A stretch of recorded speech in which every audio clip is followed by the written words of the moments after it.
जी बिस्मिल्लाहिर्रहमानिर्रहीम। स्टूडेंट्स, आज हम लोग प्रैक्टिस क्वेश्चंस करेंगे cash budget, budgeted income statement और बजटेड बैलेंस शीट बनाने के लिए। इसके लिए मैंने गैरिजन नरीन की मैनेजरियल अकाउंटिंग के 15th एडिशन में से चैप्टर नंबर 8 की 2 प्रॉब्लम्स को सिलेक्ट किया है।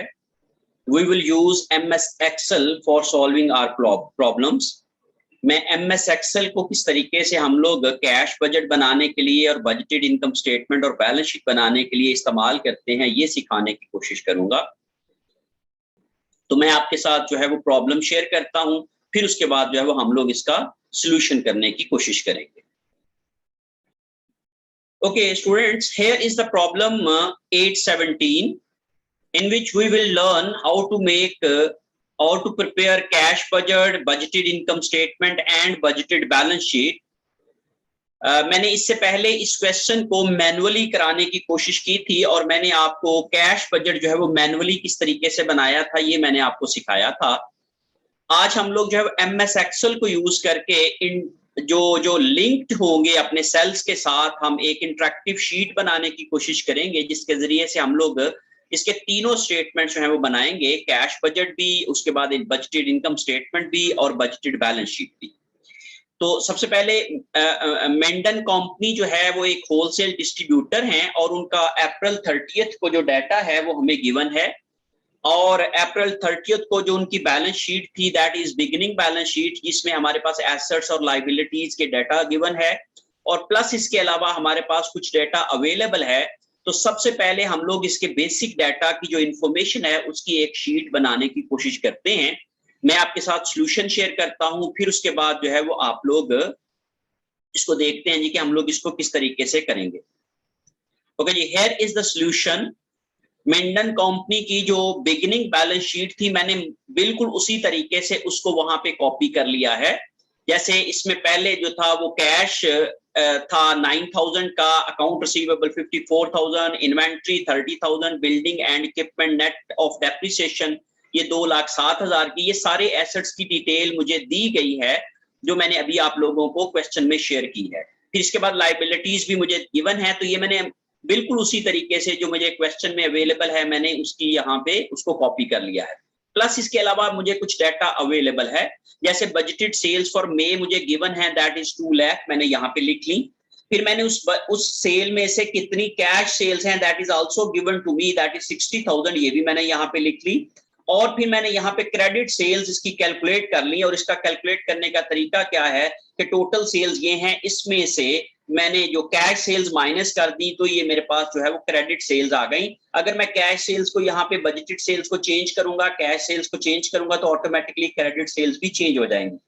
फिर उसके बाद इसकी कलेक्शन पॉलिसी है, ये भी मुझे क्वेश्चन के अंदर गिवन है।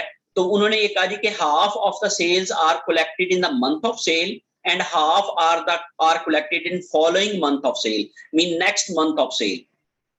तो मीन जो भी आपकी सेल्स होंगी वो उसी महीने में 50% मिल जाएंगी और 50% उससे अगले महीने में हमें मिलेंगी। तो ये भी हमें गिवन डेटा है।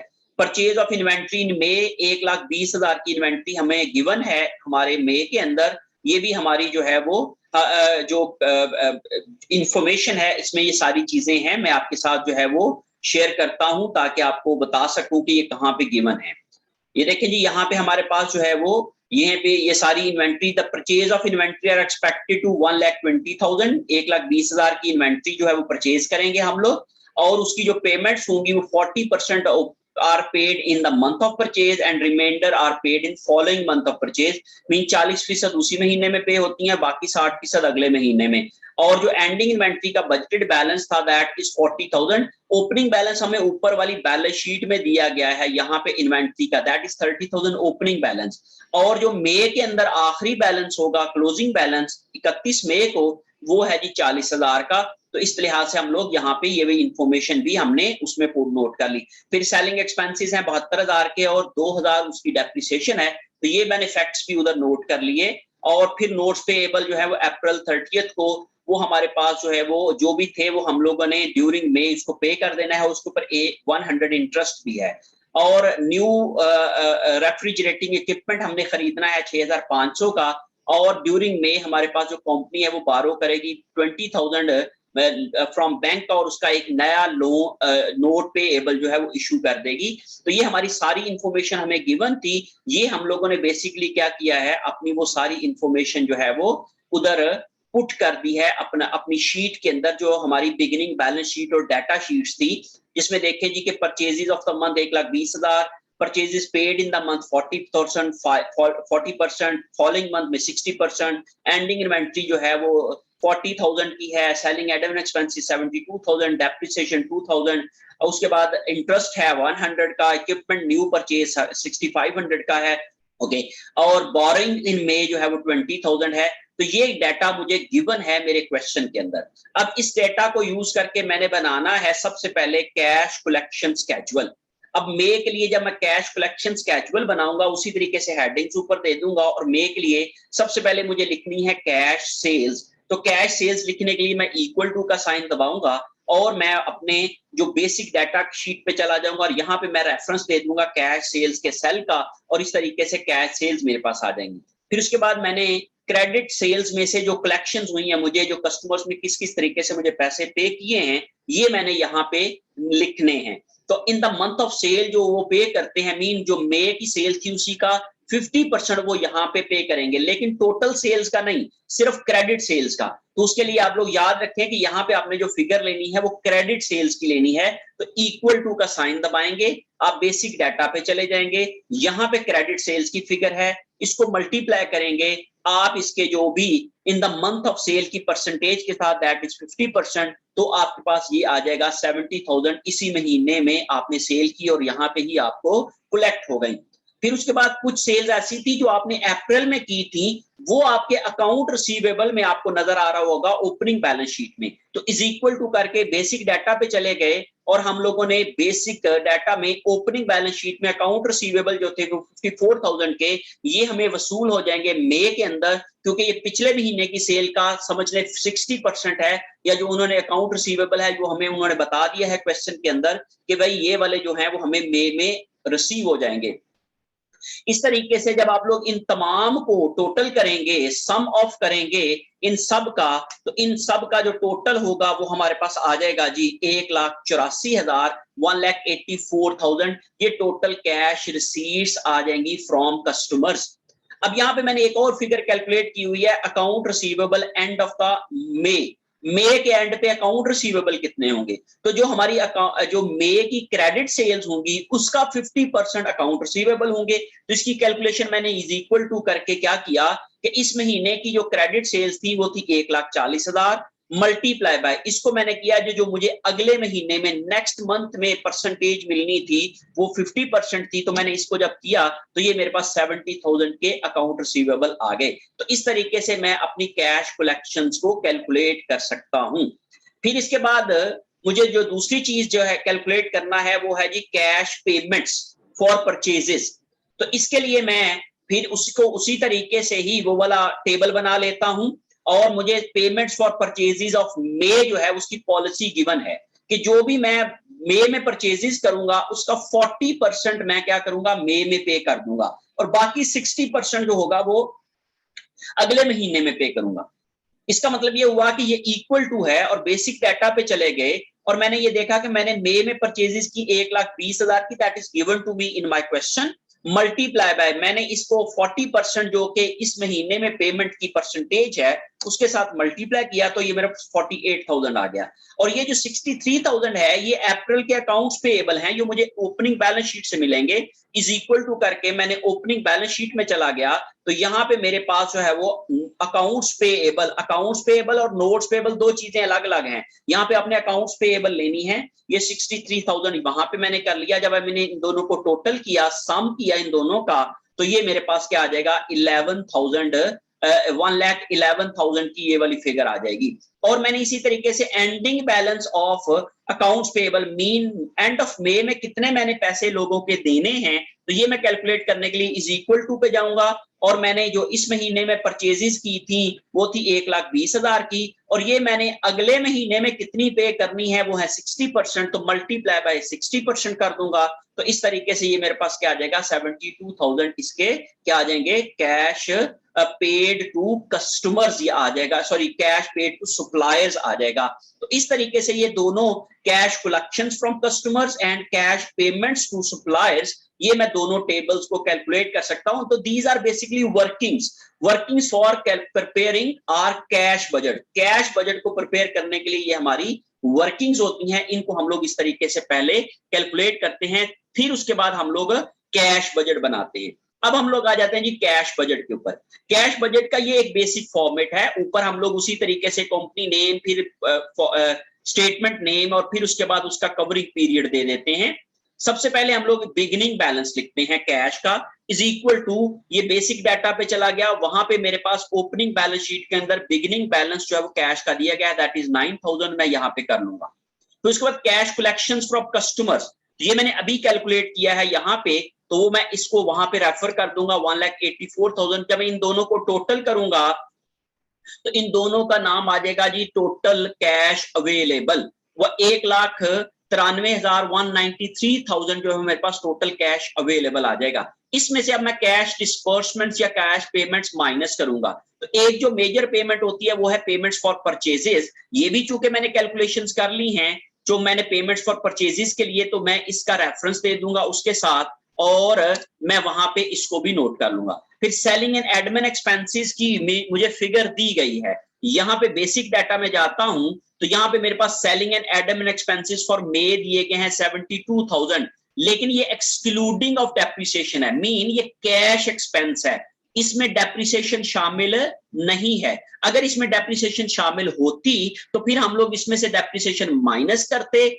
और फिर जो नेट आता वो वहां पे लिखते, लेकिन चूंकि यहाँ पे डेप्रिसिएशन शामिल नहीं है तो इसलिए हम लोग टोटल ही फिगर वहां पे रेफर कर देंगे, और ये हमने वहां पे लिख लिया। फिर उसके बाद इक्विपमेंट परचेज की फिगर है, ये भी हमें दी हुई है हमारे बेसिक डाटा में, तो हमने कहा जी 6,500 का हमने मई में इक्विपमेंट परचेज किया था, ये भी हमने यहाँ पे लिख लिया। और जब हम लोगों ने इनको सबको टोटल किया तो ये हमारे पास टोटल जो है वो पेमेंट्स आ गई। जब हमने टोटल कैश अवेलेबल में से टोटल पेमेंट्स को माइनस किया, is equal to total cash available minus total payments, ये जब हमने किया तो ये आ जाएगा हमारे पास 3,500। So that is positive figure, so this is excess cash. अगर ये नेगेटिव फिगर होती तो फिर ये डेफिशिएंसी आ जाती, सो this is excess cash in the month. Okay, अब हम ये कहते हैं कि हमने महीने में, अब हम नेक्स्ट सेक्शन बनाएंगे फाइनेंसिंग सेक्शन।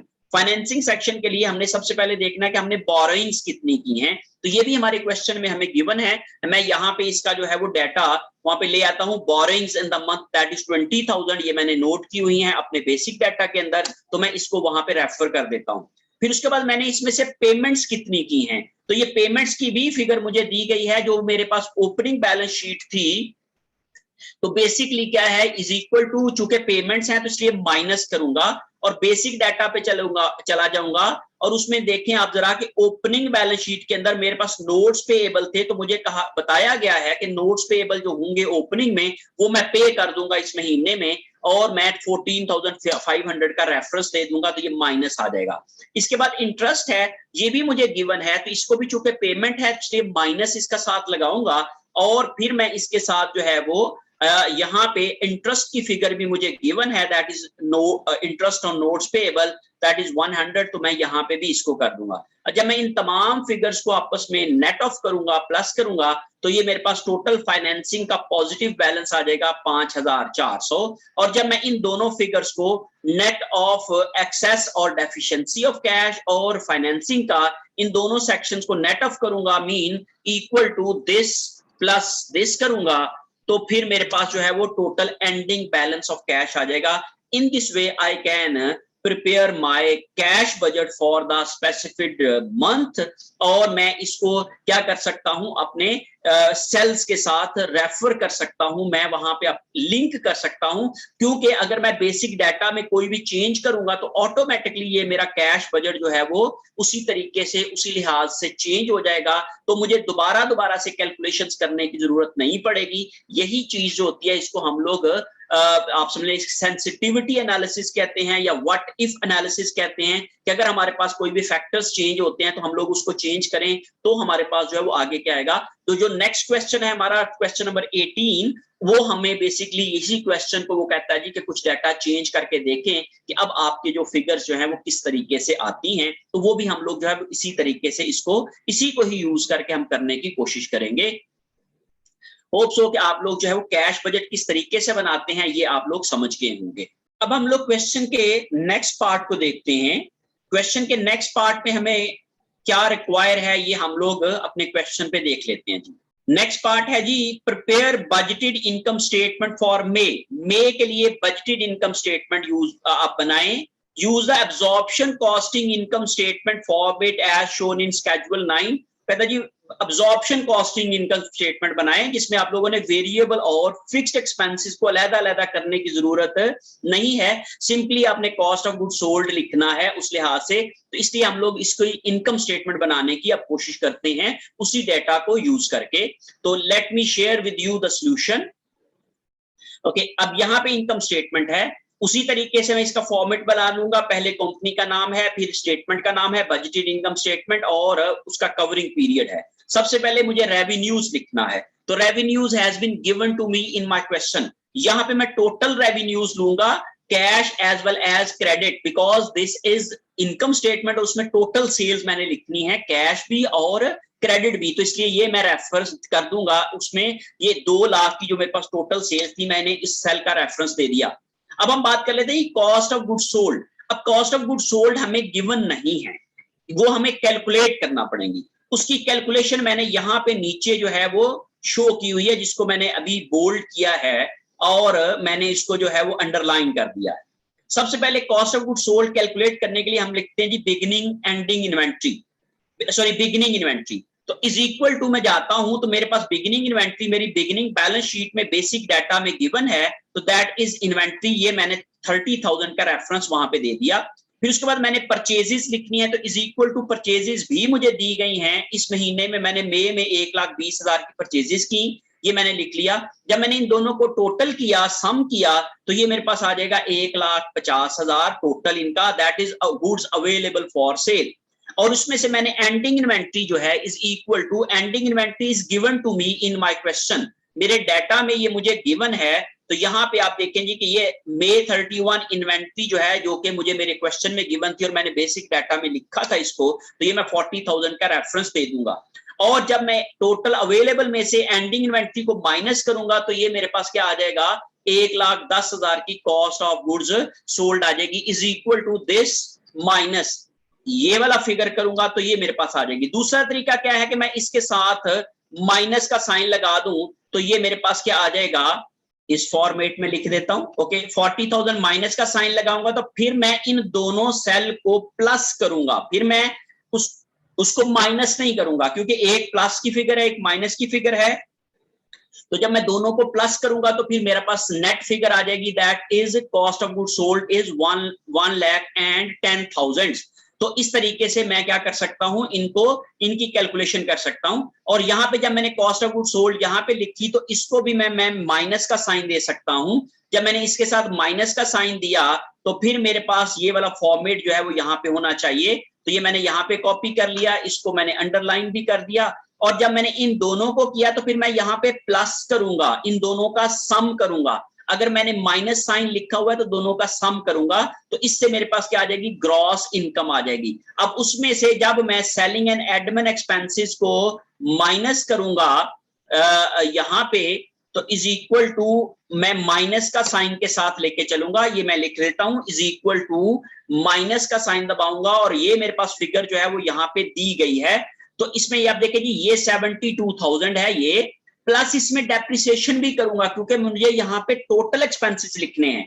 ये सेलिंग एंड एडमिन एक्सपेंसेस जो है ये कैश एक्सपेंसेस हैं, लेकिन इसमें डेप्रिसिएशन 2000 अलहदा से दी गई है, इसलिए इन दोनों को मैं प्लस करके लिखूंगा तो तब मेरे पास जो है वो टोटल एक्सपेंसेस आ जाएंगे। तो ये मैं करूंगा this sale plus this sale, ये वाली भी जो है वो ये वाले सेल को प्लस करूंगा और इन दोनों को मैं ब्रैकेट में करूंगा क्योंकि जब मैंने दोनों के साथ माइनस साइन लगाना है इसको मैं ब्रैकेट में लिख दूंगा। तो इस लिहाज से मेरे पास ये 74,000 जो है वो नेगेटिव फिगर आ जाएगी, ये मैं यहाँ पे लिख दूंगा। ये मैं दोबारा से आपको रिपीट किए देता हूं, मुझे दो टोटल एक्सपेंसेस लिखने हैं तो मैं यहाँ पे भी वैसे अलहदा से भी इसके टोटल एक्सपेंसेस बना सकता हूं।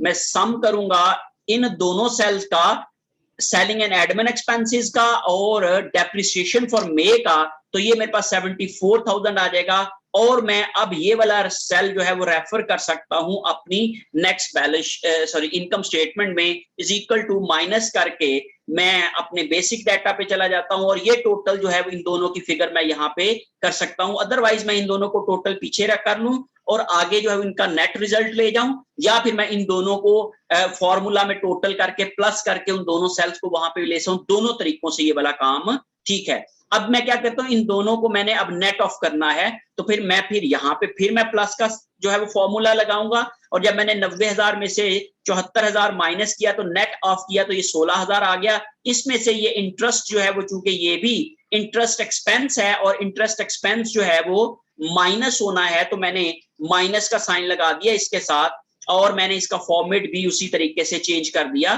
तो ये बेसिकली क्या है कि माइनस मैंने इंटरेस्ट की फिगर जो है वो पिछले अपने जो मेरी शीट थी उससे मैंने ली है 100 की, that is given to me in my question. तो इसको लेके मैंने यहाँ पे इसको जो है वो रेफर कर दिया इस सेल को। तो 16,000 जब मैंने इन दोनों को नेट ऑफ किया 16,000 को और 100 को और मैं सम का फॉर्मूला लगाऊंगा तो मेरे पास 15,900 की मेरे पास क्या आ जाएगी, नेट इनकम आ जाएगी। तो बेसिकली ये पहले मेरे पास ऑपरेटिंग इनकम है, उसमें से इंटरेस्ट एक्सपेंस माइनस करते हैं तो हमारे पास नेट इनकम बन जाती है। तो in this way we can calculate our net income and prepare our income statement for the said month. Hope so कि आप लोग इनकम स्टेटमेंट किस तरीके से बनाते हैं बाय यूजिंग एमएस एक्सेल उसको आप अच्छे तरीके से समझ गए होंगे। ओके, अब हम लोग देखते हैं कि हमारी नेक्स्ट रिक्वायरमेंट क्या है हमारे क्वेश्चन में। हम अपने क्वेश्चन पे चले जाते हैं दोबारा से और उसके बाद रिक्वायरमेंट नंबर 3 है prepare a budgeted balance sheet as of May 31। May 31 को हम लोगों ने अब बजटेड बैलेंस शीट बनाना है। तो उसके लिए मैं दोबारा से अपने सॉल्यूशन पे जाता हूं और मैं आप लोगों के साथ जो है वो जो एक फॉर्मेट मैंने प्रिपेयर किया है मैं उसके साथ वो आपके साथ शेयर करता हूं। बिल्कुल इसकी तरीके से मेडन कंपनी है, बजटेड बैलेंस शीट ये 30th जो है वो आप सब इसको जो है वो मे है, ये 30th मई को हमारे पास जो बैलेंस शीट बनेगी। सबसे पहले हम एसेट्स लिखेंगे, एसेट्स में हमने सबसे पहले कैश बैलेंस लिखना है तो इज इक्वल टू का साइन दबाऊंगा। अब ये कैश बैलेंस की फिगर आपको आएगी कैश बजट से, जो आपने कैश बजट बनाया था इसके ऊपर आपने एंडिंग बैलेंस निकाला था ये वाली फिगर, तो इस फिगर को आप वहां पे रेफर कर देंगे तो ये आपको वहां पे मिल जाएगी।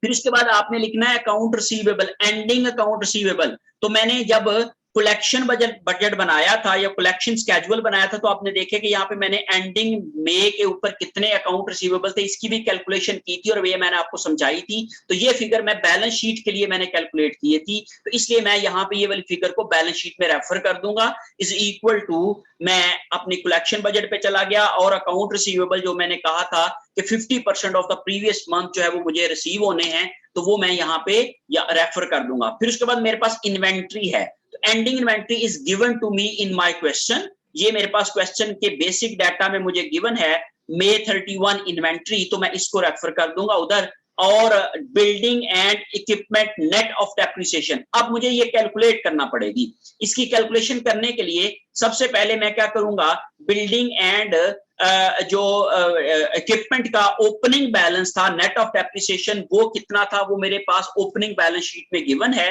तो मैं इस फिगर को वहां से ओपनिंग बैलेंस शीट से रेफर कर लेता हूं। तो मैंने यहाँ पे ओपनिंग बैलेंस शीट से ये 2,07,000 की फिगर को यहाँ पे रेफर कर लिया। फिर मैंने न्यू इक्विपमेंट परचेज किया तो मैं इक्वल टू का साइन दबाऊंगा और मेरे पास बेसिक डाटा के अंदर न्यू इक्विपमेंट परचेज की फिगर आ गई, ये लिखी हुई है, ये मैंने यहाँ पे कर लिया। तो total assets eight the end of the month मेरे पास आ गए, जब मैंने इन दोनों को सम किया तो ये मेरे पास टोटल एसेट्स आ गए।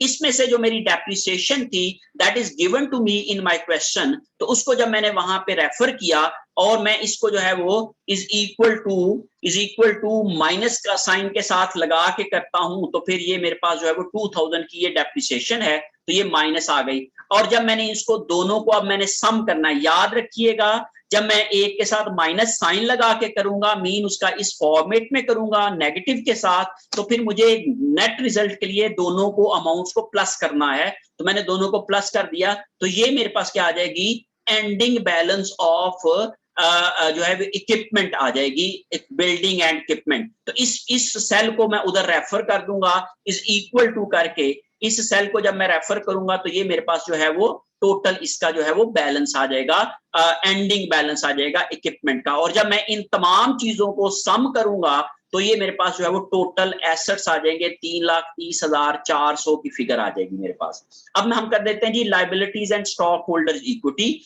अकाउंट्स पेएबल सबसे पहले हैं, is equal to accounts payable को मैंने जब कैश पेमेंट्स बनाई थी तो उसके साथ ही accounts payable at the end of the month और एंड ऑफ मे ये मैंने कैलकुलेट किया था, जो मुझे बताया गया है मेरे क्वेश्चन के अंदर कि 60% जो है वो मैं अगले महीने में पे करूंगा। तो मैंने 1,20,000 की परचेजेस की थी, उसका 60% मेरे अकाउंट पेएबल होंगे, वो मैंने यहाँ पे कैलकुलेट किए थे, तो मैं इस सेल को उधर रेफर कर दूंगा।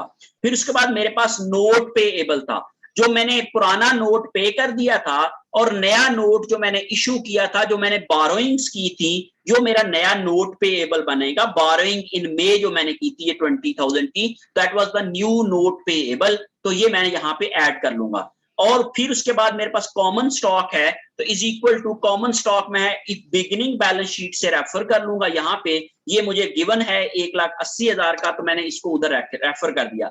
अब उसके बाद हमने लिखना है रिटेन्ड अर्निंग्स। अब रिटेन अर्निंग्स की मैं कैलकुलेशन करूंगा, यहाँ पे मेरे पास रिटेन्ड अर्निंग्स की कैलकुलेशन शो की हुई है। सबसे पहले मैं beginning balance of retained earnings लूंगा, ये मुझे बिगिनिंग बैलेंस शीट से मिल जाएगी।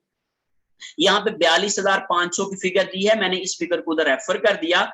इस महीने में मैंने कितना इनकम कमाई है, तो इज इक्वल टू मैं इनकम स्टेटमेंट पे चला जाता हूं और जो मेरी नेट इनकम है मैं उसको वहां पे रेफर कर देता हूं। तो जब मैं इन दोनों को प्लस करूंगा तो मेरे पास आ जाएगा टोटल इनकम अवेलेबल या total retained earnings, total income available. और इसमें से जब मैं डिविडेंड पे जो मैंने किया होगा तो वो मैं माइनस कर दूंगा। मेरे क्वेश्चन में चूंकि डिविडेंड गिवन ही नहीं है इसलिए जीरो है, तो इसीलिए यही इसका बैलेंस है वो एंडिंग बैलेंस बन जाएगा। तो ending balance of retained earnings आ जाएगा 58,400 का। इसको मैं अपनी बैलेंस शीट के अंदर रेफर कर दूंगा, इज इक्वल टू 54,800 ये वाली फिगर। तो इस तरीके से जब मैंने इन तमाम को सम किया तो ये मेरे पास जो है वो 3,30,400 बन गया। मेरी एसेट साइड और मेरी जो लाइबिलिटी साइड है वो दोनों बराबर हो गई। इस तरीके से मैं क्या कर सकता हूं, अपनी बैलेंस शीट प्रिपेयर कर सकता हूं बाय यूजिंग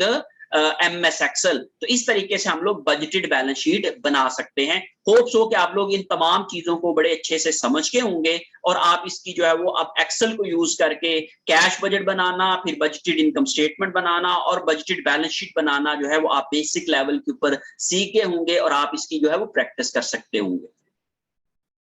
ओके जी बेटे, अब इसकी ये एक चीज जो है वो ठीक कर लें, नेट इनकम इन मे है, not in quarter. This is net income in May because we are preparing balance sheet और working of month of May. तो इसलिए हम लोग यहाँ पे नेट इनकम इन मे लिखेंगे, ऑफ मे लिखेंगे और ये हमारी इनकम आएगी हमारी इनकम स्टेटमेंट से जो हमने अभी कैलकुलेट की थी, हमने इसको वहां पे रेफर कर दिया। तो इससे हमारी पास जो है वो यहाँ पे रिटेन्ड अर्निंग्स का क्लोजिंग बैलेंस आ जाएगा। तो इस तरीके से हम लोग अपनी बैलेंस शीट को बनाना सीख सकते हैं। ओके, अब हम लोग अगले रिक्वायरमेंट को देखते हैं। अगले रिक्वायरमेंट के लिए हम लोग फिर दोबारा से अपने क्वेश्चन पे चले जाते हैं और क्वेश्चन नंबर में हमारे पास प्रॉब्लम है 818। प्रॉब्लम 818 के अंदर हमारे पास उन्होंने कहा जी कि refer to the data of Minden company in problem 817। The company considering the following changes to the assumptions underlying its master budget। उन्होंने अपने जो मास्टर बजट बनाया था उसमें ये वो अपनी क्या करना चाह रहे हैं, assumptions को चेंज करना चाह रहे हैं। अब आप जरा गौर करें कि हम लोग यहाँ पे इस assumptions को चेंज करेंगे अपनी बेसिक डाटा की शीट के अंदर या assumptions की शीट के अंदर, तो हमारे पास ऑटोमेटिकली जो हमारा डाटा होगा वो अपडेट हो जाएगा, क्योंकि हम लोगों ने फॉर्मूलाज लगा के ये सारा काम किया है और उसके मुताबिक ही हमारी एक नई इनकम स्टेटमेंट, नया कैश बजट और नई बैलेंस शीट बन जाएगी एज पर दिस डाटा। तो हम लोग देखते हैं इन चीजों को चेंज करके हम अपने क्वेश्चन को उसी तरीके से जो हमने अभी किया था उसको हमने सेव एज कर लिया, और उस शीट को जब हमने सेव एज किया तो अब हम लोग अपने बेसिक डाटा की शीट पे चले जाते हैं। बाकी उन्होंने कहा जी सारा डाटा सेम रहेगा लेकिन चंद फिगर्स जो हैं वो चेंज हो जाएंगी। तो हम लोग देखते हैं कि क्या क्या चीजें चेंजेस आ रही हैं जी। सबसे पहले हमारे पास जो चेंज है वो ये है कि sales are budgeted for 2,20,000 for May. अब सेल जो है वो 2 लाख की बजाय 2,20,000 हो गई हैं। तो मैं इसको जो है वो अपनी शीट के अंदर चेंज कर देता हूं। जो मैंने क्वेश्चन अभी किया था उसके अंदर मैं इसके बेसिक डाटा में जाके जो है वो जो मेरी बजटेड सेल्स फॉर मे थी वो 2 लाख की, मैं इसको चेंज कर देता हूं 2,20,000 के ऊपर। तो आप जरा गौर कीजिए कि ये सारे का सारा हमारा जो बजट है या इवन बैलेंस शीट है वो 3,50,400, 3,50,400। मैंने एक फिगर चेंज किया तो ऑटोमेटिकली इसका जो इंपैक्ट आ गया वो सारे का सारा बैलेंस शीट तक चला गया। इनकम स्टेटमेंट देखें तो वो पहले जो थी वो कम थी इनकम, अब कितनी हो गया 35,900 की इनकम हो गई है। और इसी तरीके से हमारे पास जो कैश का एंडिंग बैलेंस है वो भी हमारे पास चेंज हो जाएगा। तो ये तमाम चीजें जो है वो ऑटोमेटिकली चेंज हो जाएंगी। फिर उसके बाद अब हम देखते हैं कि नेक्स्ट उसने हमें क्या फिगर दी है जिसको हमने अपडेट करना है। Each month's credit sales are collected 60% in the month of sale and 40% in the following month of sale। अब उन्होंने कलेक्शन पॉलिसी भी क्या हो गई है, चेंज हो गई है। अब हम लोग इसको भी वहां पे एडजस्ट कर लेते हैं। हम अपने बेसिक डाटा पे जाते हैं तो हमने कहा जी collected in the month of sale that is 60% और in next month that is 40%। तो ये मैंने दोनों को चेंज किया तो इससे हमारे पास ऑटोमेटिकली जो कैश बजट है वो भी चेंज हो जाएगा। इसके बाद हमारी बैलेंस शीट भी चेंज हो जाएगी क्योंकि कलेक्शन पॉलिसी जो है वो कैश बजट के ऊपर इफेक्ट करती है और कैश का एंडिंग बैलेंस चेंज होगा। और जब कैश का एंडिंग बैलेंस चेंज होगा तो ऑफ कोर्स उसके मुताबिक ही हमारी जो बैलेंस शीट हो जाएगी वो भी हमारी चेंज हो जाएगी। अब उसके बाद हम लोग नेक्स्ट देखते हैं कि नेक्स्ट उन्होंने क्या हमारा डाटा चेंज किया है। The company pays for 50% of its merchandise purchase in the month of the purchase and remaining 50% in the following month of the purchase। Payment policy भी चेंज हो गई है। तो अब हम लोग पेमेंट पॉलिसी को चेंज करके देख लेते हैं। हम बेसिक डाटा शीट पे जाते हैं और purchases paid in the month of purchase are 50% and in the following month of purchase are 50%। तो अब हमने जब ये डाटा सारा चेंज किया तो उसके मुताबिक हमारे पास जो कैश बजट बनेगा वो इस तरीके से बनेगा कि हमारे पास बिगिनिंग कैश बैलेंस होगा 9,000 का, टोटल कलेक्शन 2,10,000 की होंगी, टोटल हो जाएगी 2,19,000। उसमें से ये हमारी पेमेंट्स आ जाएंगी, टोटल हमारे पास पेमेंट्स आएंगी 2,01,500 की। उसमें से हमारे पास 17,500 का कैश एक्सेस आ जाएगा जो कि पिछले सवाल में कम था। अब इसमें से 20,000 का हम लोग क्या करेंगे, बोरिंग्स करेंगे। 14,500 का हम लोग नोट पेएबल पे करेंगे, 100 की हम लोग इंटरेस्ट पे करेंगे और टोटल फाइनेंसिंग का नेट इफेक्ट आएगा 5,400 का। और जो एंडिंग कैश बैलेंस था वो जो पहले 8,900 का था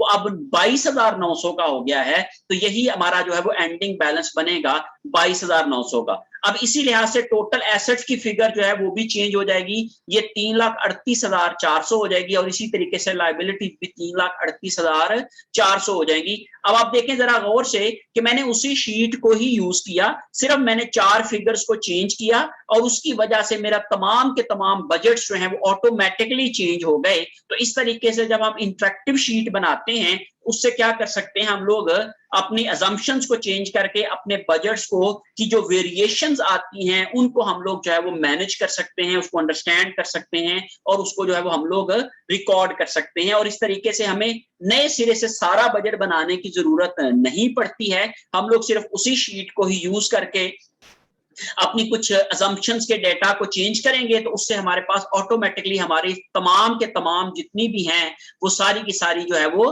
हमारी इनकम स्टेटमेंट भी बन जाएगी, हमारी बैलेंस शीट भी बन जाएगी। यहाँ पे देखें अभी इनकम जो है वो 35,900 की आ रही है, जो कि पहले जो है वो हमारे पिछले क्वेश्चन में कम थी। तो इस तरीके से हम लोग जो है वो अपने डेटा को चेंज करके हम अपने नए सिरे से अपनी इनकम स्टेटमेंट, कैश बजट और बैलेंस शीट जो है वो ऑटोमेटिकली हम बना सकते हैं, और एक्सेल को यूज करके हम लोग ये काम बड़े आसानी से कर सकते हैं। तो आप लोगों को एक्सेल के अंदर जो है वो इस तरीके से इंटरेक्टिव शीट के साथ बजट बनाना आना चाहिए, ताकि जब आप लोग इसमें व्हाट इफ एनालिसिस कर रहे हूं या सेंसिटिविटी एनालिसिस कर रहे हूं और डिफरेंट अजम्पशंस को चेंज कर रहे हूं, तो उसका इंपैक्ट हमारी बैलेंस शीट के ऊपर, हमारी इनकम स्टेटमेंट के ऊपर या हमारे कैश बजट के ऊपर और डिफरेंट बजट्स के ऊपर क्या आता है, ये आप लोग अंडरस्टैंड कर सकें। होप्स हो कि आप इन तमाम चीजों को अच्छे से समझ के होंगे और आप इसको जो है वो आप खुद से इसको अप्लाई कर सकते होंगे और इस तरह की आप इंटरेक्टिव शीट जो है वो बना सकते होंगे। इस हवाले से थैंक यू सो मच।